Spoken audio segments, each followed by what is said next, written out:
Hi. So now that mask mania is really sweeping the nation, I've personally had a chance to observe a number of kind of interesting mask wearing techniques that just don't really seem conducive to the goal of preventing viral droplet flow from coming in or leaving your respiratory system. I thought I'd share a few of those with you. This is by far the most common that I've seen, and it is well intentioned as it does cover and protect the primary breathing orifice, but the critical error is the leaving exposed of the nasal passageway.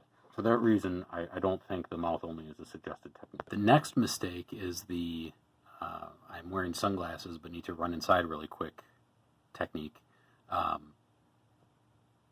And I don't think there's any evidence yet that the coronavirus can be either secreted or absorbed by your forehead pores. So for that reason, this technique is completely useless. This is another one that's more of a behavior or activity than a technique, and that's the going for a jog alone while wearing a mask. And I mean, unless there's a large risk of someone maybe jumping out from behind those trees and sneezing directly in my mouth, or maybe I come across an unexpected dog walker and sneeze directly in her mouth, it seems the odds of any sort of viral transmission are quite low. Furthermore, as you may be able to tell, it's quite hard to breathe while wearing the mask and jogging.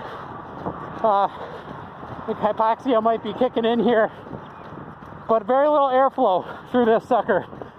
So I don't know that the mask is really necessary while jogging by yourself. The next mistake, and I actually saw this one just at the grocery store the other day, this is the chin strap. Now, unless you have like some sort of auxiliary breathing port on your trachea here, the mouth and nose are completely exposed, so this technique would be 100% ineffective. That's about as funny as a screen door on a battleship. All right, next mistake. This is another very well intentioned yet fatally misguided idea. It's a bit of an improvement over the mouth-only technique as the nose is now covered. But obviously our largest breathing airway here, the mouth, is exposed. And while our eyes are protected, we've also unfortunately lost the fairly critical ability of vision, making ambulation significantly more dangerous. Hey, I think this guy's a couple cans short of a six-pack. Wearing a mask while driving the car with no one else inside. As you can see, there's no one here in the car with me. So I'm really not protecting anyone, including myself. It looks good. Hey, how's it going? Mask.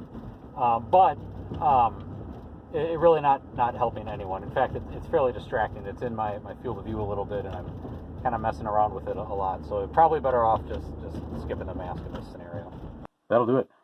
Now, I am no doctor, but I think logic would prescribe that if you are going to wear a mask, that you just do it the normal way, covering your mouth and your nose, and probably only when there's at least a slight chance of coming into close contact with other people.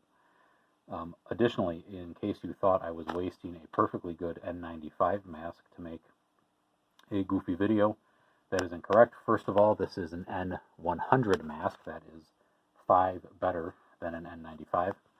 Additionally, I've had this mask laying around the house for years for various projects like cleaning up mold and painting and things like that. So that'll do it. Stay safe, and let's get back to work.